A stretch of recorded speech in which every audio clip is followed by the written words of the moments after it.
Hello, everybody, and welcome to the West Ham Wire YouTube channel. Of course, already know who I am. Listen, it was disappointing last night. Obviously, we lost to Chelsea 3-0. I was kind of hoping we were going to do this, mate, and I'd be sitting here saying it was a tough 1-all. I'll take the draw, but unfortunately, you got the result. Fair play. Just your initial thoughts on things. I mean, as a Chelsea fan, you must have been impressed by you getting over the line and getting 3 goals. Yeah, man, it's great to be on. Thank you for having me on. We're coming off the back of a good result, so I'm actually not stressed coming on here because I was fearing the worst because obviously we had back-to-back defeats going into the game. But yeah, it's good to come on here with a win. Thank God. It wasn't the most straightforward. I think anyone who watched the game and seen the scoreline, they'll know it's not, for me. It's not a fair reflection of the game. I think you guys played quite well, so it's not a situation where we completely. It's not, for me. It's not a 3-0 game. It's just really just the last couple of 10 minutes we managed to take some chances. Yeah, I completely agree, mate. Obviously, I'm a bit biased because I'm a West Ham fan, but I thought for the first 20 minutes you had us really under the cosh. And when I saw the lineups come out, Jorginho was in the side, and I thought, okay, obviously Kante's been playing in that pivot role recently. Maybe Jorginho's going to play deep line, and Frank's going to set up to deal with our counter attack. But actually, Kante was getting up further up the pitch, putting us under pressure. I mean, does that suit Chelsea? When you're on the front foot, when you can press teams. It does because we're not great at opening up teams at the moment. We're in low blocks, so if CH is not on the pitch, and we don't have, obviously Hudson-Odoi has been out injured. They're both just coming back into training. Pulisic's just come back as well. We've been very poor opening low blocks because we haven't had wingers to take players on 1v1, and then Ziyech is usually the guy that opens the door as well with his crossing technique. So it does suit us to press higher because if we can win the ball up high up the pitch, then of course in transition we're a lot better with a lot more space.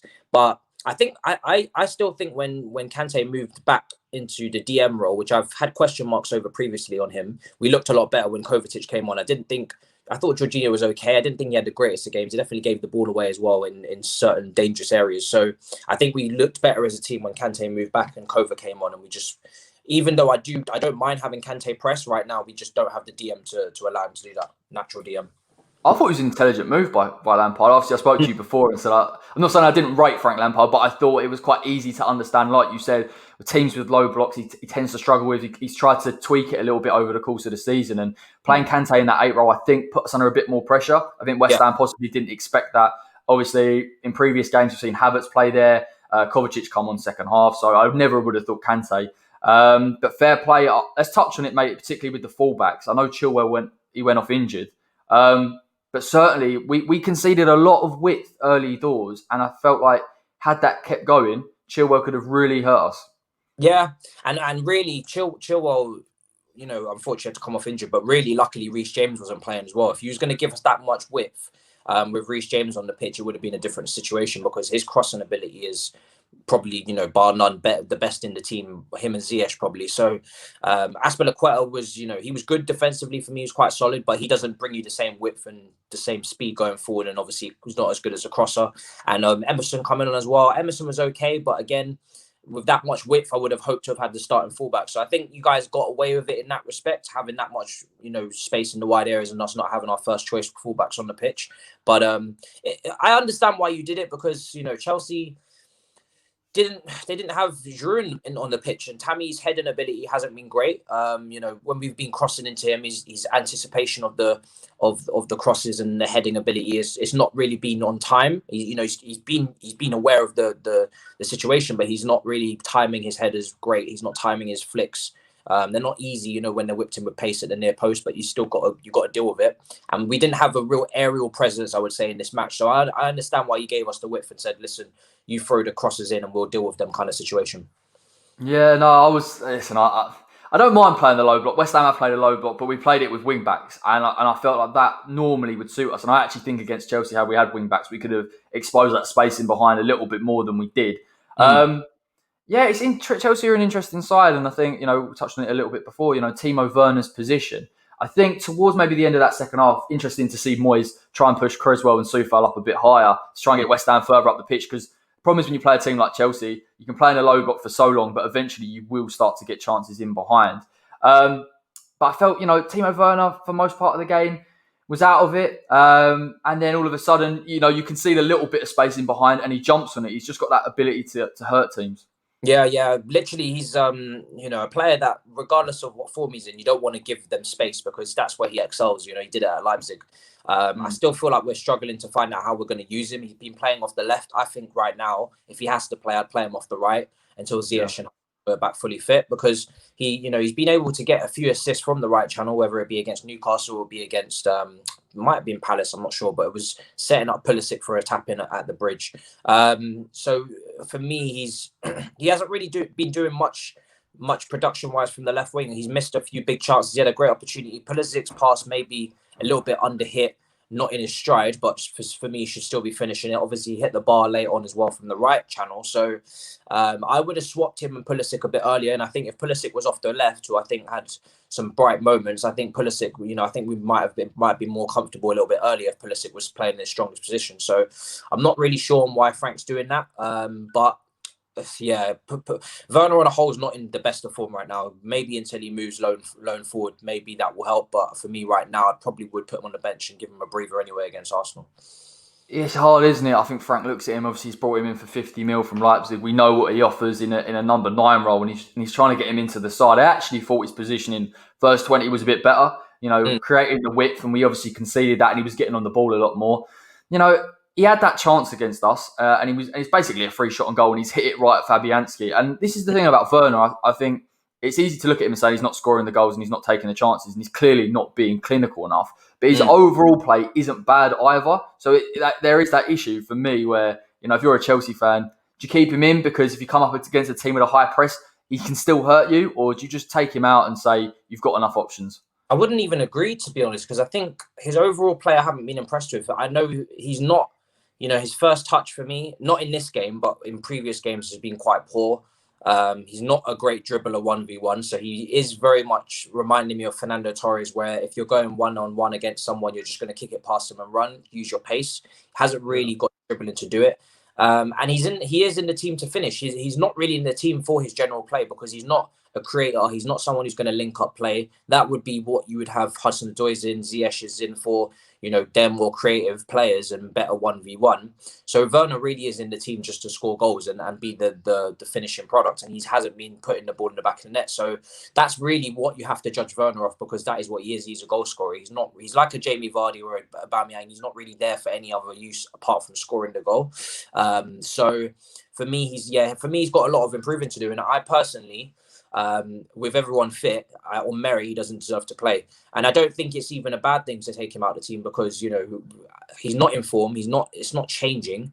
And you can't take Abraham or Giroud out the team and put Werner in the team for me, because that's not really based on merit. Because if I'm looking at who's playing better out of the front three, between those 3 strikers, Werner would be last. It would be Tammy and Giroud that are proving themselves to be quite useful in terms of getting goals, and their overall play has been better anyway. Giroud, we know his link-up play is very strong. That's one of his strongest points. He does it for France. Hazard spoken about it. Pulisic has spoken about it. And we know Abraham is just, he's more mobile than Giroud. And his link-up, Abraham's link-up play was unbelievable yesterday. Really good. Really great flicks. Really great back heel for Pulisic on his run.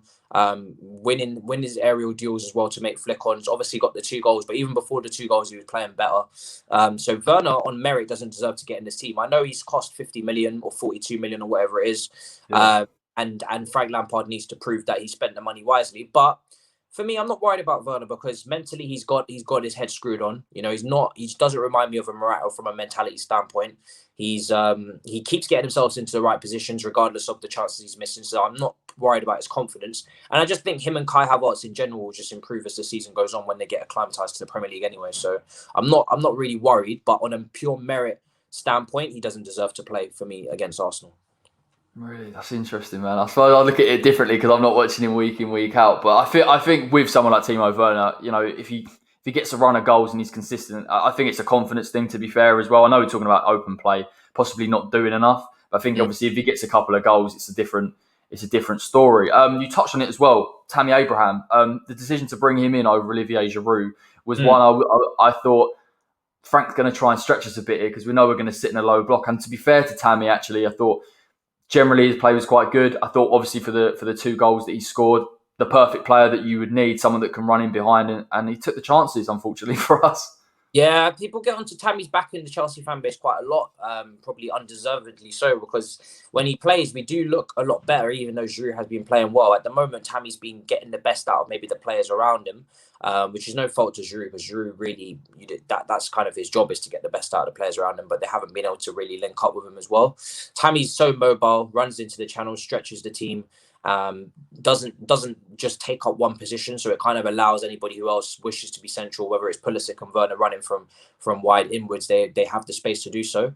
And I just thought his general game was really good. I was surprised, because against a low block, you'd actually more time expect Giroud to start, because you know you're going to be up against a low, not a lot of space in behind, and maybe we're going to have to cross. But we didn't have Reece James on the pitch.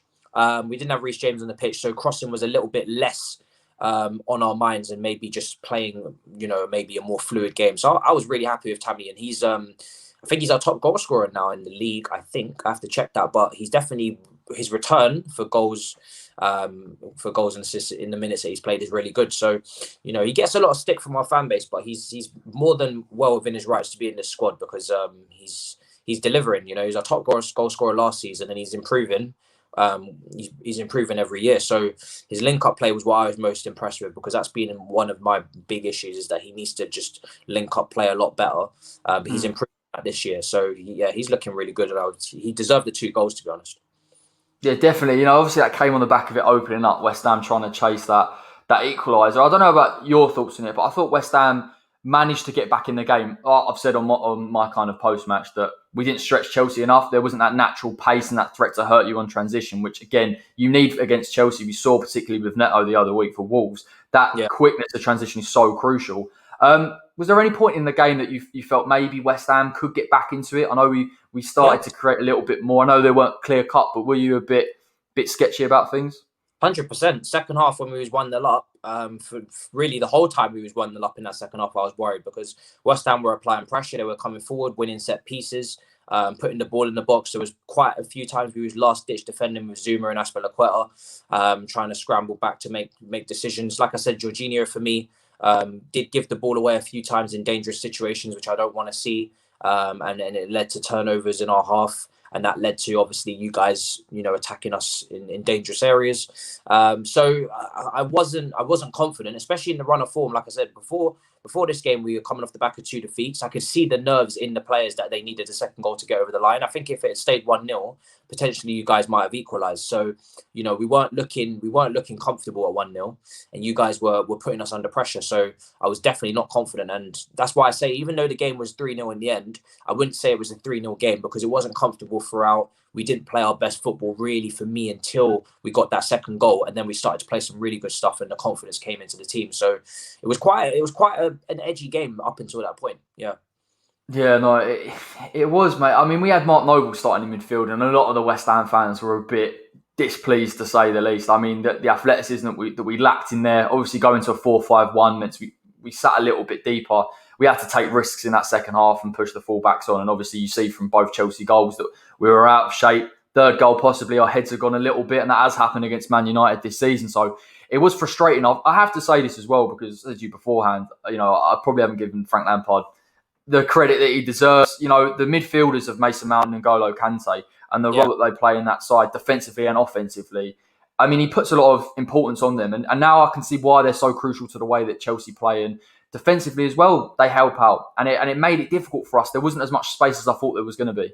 Yeah, I think even though Kante is probably still the most mobile midfielder in the league, even though he probably will become less mobile as he gets older, Mason Mount is the perfect person that kind of completes that pie chart, so to speak, where wherever Kante declines mobility-wise, Mason Mount will make up for it. He was brilliant as well. And those two are crucial. They start every game. Kova's been playing really well, as I was surprised for him not to start. But like you said, I think it was a smart move from Frank, even though I wasn't best pleased with Jorginho's overall game. And I think, I still don't think he has a long-term future, sadly, as much as I like the player. But Kante being pushed further forward did, again, force you guys into mistakes and turnovers, and the pressing was a lot stronger. I think Kai had to come out of the team, so I was fine with him coming out of the team. He hasn't been brilliant recently, and I think Kova really is just a victim of circumstance at the moment, because he's been playing really well. So, Mount and Kante are very pivotal, and at the moment, obviously that's why we're searching for a DM, is probably because that sometimes Frank does want to push Kante a bit further forward, and he maybe wants to put him back into that box-to-box role at times to lead the press with Mount. And it does help us open up teams off the ball a little bit easier. But Mount got an assist. I thought he was pretty good as well. And it's been great to have him move back into the 8 role, because I wasn't happy with him playing in the 10 or out wide. I thought he was too for me, he was too high up the pitch, and his final ball wasn't good enough. His vision, then when you play high up the pitch, you do have to get goals and assists. Of course, we don't want to just go off a statistical standpoint, but when you're playing high up the pitch, it is about end product and results. Whereas where he plays deeper, he can really just get his foot on the ball now, and he's starting to take a bit more, he's being a bit more assertive now and starting to take a little bit more leadership when we're in possession. So, yeah, I was really happy with those two. I think those two were really important. But I say our man of the match was probably Thiago Silva. I thought he was immense as well. I think, his positioning, everything from his positioning to the goal, he felt like he was one step ahead of everybody else in that defence. And he's been pivotal for us. So I was really happy with him mostly, really. Yeah, it's crazy the transformation in Chelsea's defence since Thiago Silva's come in. And obviously Mendy as well. You've got to give him some credit. Obviously Kepa going out the side has probably made a massive difference to you. It's tough, isn't it? I felt that maybe, as good as Thiago Silva was and as good as he has been for Chelsea, I just felt like if West Ham had a Mikel Antonio in the side, Jarrod Bowen advancing a little bit more, we could have used our pace to try and get in behind and hurt you. Just unfortunately for us, the personnel, as I've said on all of my post-match, it just wasn't there. It isn't a takeaway necessarily from Chelsea or West Ham, because I think West Ham played well. Chelsea got the goals, and obviously when you've got a squad like yours and you can bring on players like you can, inevitably you will get those chances. I can't let you go without talking about Mason Mount's best friend, Declan Rice. This rumour goes on, and it's so frustrating. But I want to get a Chelsea fan's perspective on things. You said that you feel that you need a DM. What is your general opinion of Declan Rice? What do you think he's a great player? Do you think he fits in with the Chelsea side? How much money would you pay for him? I think Declan Rice is a player that he's improving very quickly. I remember when we played West Ham at home, I think Hazard had a good mazy run, and Loftus-Cheek played as well and had a really good game. And I seen Declan Rice in that game, and it was probably his first senior season probably for West Ham, and he didn't look great, got spun quite a few times. And I thought this player maybe lacks a bit of mobility, a bit of awareness. But as time is going on, he is improving very quickly, and he's become, probably one of the best DMs in the league. I think that's fair to say. It's very clear why he's rated highly. My situation has always been two things. One, I think he doesn't displace Kante in this team. So Declan Rice has been used to playing nearly every single minute for West Ham, very similar to like a Mason Mount or an Azpilicueta, very durable, who's used to playing game in, game out. With Kante playing like this, I know we saw him in a higher position, but naturally you'd expect him to play where he usually does at the moment, which is DM, and Kai comes into the team, Kova comes into the team, because that is really how we usually play. Declan Rice may have to expect, and will have to expect, less minutes. So it's paying, I don't know what you guys have asked for, 60, 70 million, 80 million for someone who's not always going to start doesn't really work for me, because I feel like there's better value in the market. As good as he is, there's better value for money, not only in our own squad, but also just out there anyway. But if you're looking at who we currently have, Ampadu, who's unfortunately sitting at Sheffield United, who's at the bottom of the table, so that doesn't really help the argument for him. But I think he's a very talented player, and I think Ampadu is very similar to Rice in the respect of the leadership and the mentality thing, that the side of the game that he brings. He's very good on the ball, but of course he hasn't got as much experience, so that's where that comes into it as well. I understand why we're chasing Declan Rice, because he fits the culture aspect of things, and he has the versatility apparently to play centre back. I personally haven't seen a lot of him at centre back in the Premier League. When I have, he hasn't looked brilliant. I think he's been okay, but he's still, he hasn't shown that he's going to be a starting centre back for us either, with Silva and Zuma. So he's a player that brings versatility, he brings good depth. Obviously, he's going to start a good amount of games. But my only issue is that I think with Gilmour and Ampadu, I do feel like we have options in-house that we can use. And if we was to actually, for me, focus on developing Ampadu, I think he would be just as good as Rice. So that's where a lot of the debate comes from with Chelsea fans, is do we need to spend 60 odd million on Declan Rice? But what I will say is, obviously he does bring leadership qualities, and qualities that we don't see that are very valuable. So I've kind of made peace with the fact, because I do think we're going to sign him, to be honest. I do think it's inevitable. I think there's far too much things that make sense with the transfer for it not to happen. I think Frank Lampard has definitely made it clear he's his first choice target as well. And what Frank wants, he gets. He's made the the situation quite clear with Ben Chilwell when we wanted him as well, despite most of the fan base not really being too keen on Chilwell. Chilwell didn't have a great standout season last season. Declan Rice is in way better form coming into the transfer, but we still went out and got him. And it's really just about the fee. If we can get the fee down to something respectable, which I think Morena can, then I think the transfer will eventually happen, whether it happens in the summer or after that. I'm okay with it. I'm okay with the signing happening, merely because I've just grown to accept that it is going to happen, and he is a good player and he does strengthen us. Because I do think, as much as I love Jorginho, he doesn't really suit the lone DM role as well, because he's not very mobile. And for me, even on the ball, as I said, I've been a bit disappointed sometimes that he doesn't make that killer pass that he should. And obviously, we know mobility-wise, he can get caught in transition. So Declan Rice makes sense for Chelsea and for Lampard. But like I said, I think Ampadu, Gilmour, I think we do have options. So we shouldn't throw all the money at him. I wouldn't pay anything for him, because I do think we have better options. Or not better, but we have options in our squad that we can use as well. This is what I hope. You pick Ampadu or Gilmour, because for us, Declan Rice is unbelievable. And like you quite rightly say, he is improving season on season. He did start as a centre-back at West Ham at a very young age. The fact that now he can play not only a defensive midfield role, but almost a bit of a box-to-box. I think last night you see that athleticism of him as well to get around. His passing abilities, qualities, composure on the ball. The fact he is improving all the time. He's so crucial for the way we play. And like you say, he's a captain. He's captain of West Ham. And I think that plays a lot into the transfer. I feel like inevitably at some point Declan Rice will move to a club in the Champions League. That's my opinion on it. For us, it's about getting the values worth. Keeping him for the rest of the season is crucial for us. Where we're at, we can still get top 10, which is a fantastic season given the start. It's got to be 80 mil plus, mate, for us. Like, genuinely, because the way I look at it, the way I perceive it is, we can't go out and buy another DM of that quality for 80 million, because they won't come to West Ham. So we would lose something in that midfield and then have to strengthen elsewhere. And he's so good. He just keeps getting better and better and better. So that, I'm sure it'll rumble on, and it is frustrating because clearly Frank Lampard sees him in this side. The only thing that gave me a bit of confidence was Kante now playing in a pivot role. And I thought, okay, why would you go and spend £80 million on Rice when you've already got Kante, who's arguably one of the best in the league in that position? So hopefully he sticks with it, but I've got a horrible feeling it's going to turn its head again. Yeah, 8 years difference in terms of age gap. So that's probably what they're thinking long term. Declan Rice is the guy that's going to come into that team. Culturally, he fits as well. He obviously knows a lot of the boys, and people underestimate those traits that is kind of mocked on Twitter, being able to settle into a team. But look at the way, maybe Chilwell settled in quite quickly as well. Mendy, French speaking, to come in with Silva, French speaking, Zuma, French speaking. These little things help.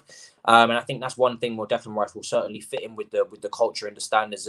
And I think he's obviously come through our youth setup as well, so he knows the club pretty well. So there are clear ties there.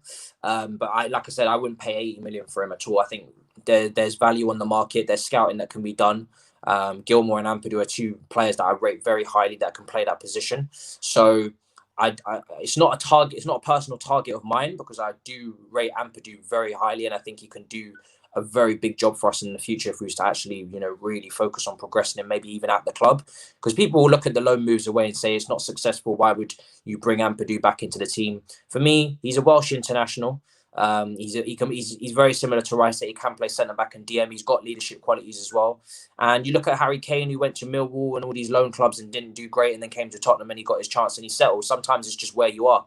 And I think Ampadu ticks the same kind of boxes as Rice, just with less Premier League experience. So as long as Ampadu for me gets his chance, and we don't just allow that talent to go to waste and spend 80 million on a replacement, then I'll be fine. But yeah, I wouldn't pay 80. I think we definitely need to get that down to minimum 60 at most. So it's going to be interesting.